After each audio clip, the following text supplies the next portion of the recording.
inspire tayo ng tao. Ang hirap kasi yung makikita mo na tulad ko, umiiwas ako sa mga negatibo kasi nakaka-apekto sa health ko, sa sarili ko.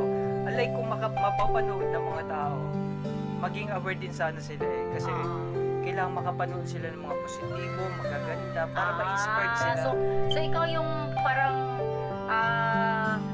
may ang mga followers mo is parang organic, yung totoong mahal ka. Yes. And then, Oo. gusto mo ma-inspired lang sila.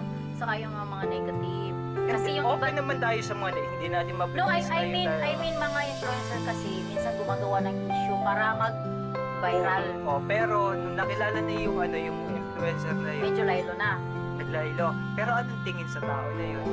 Nakilala ka bilang ganun ka. Yeah. So mas maganda makilala ka in a nice way na maganda yung maging image mo. Parang Para image sa akin lang yun Kasi tayo iba-iba eh.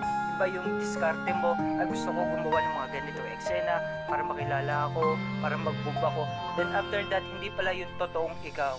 Tapos makakapunta ka sa isang event or kung saan man, occasion, tapos makikita ka ng isang tao, eh di ba sama-sama ng ugali niyan, pero sa sarili mo hindi ka pala masama.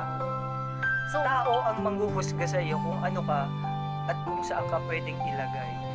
Kaya yun nga. Pero coming from isang mix mo na successful sa social media,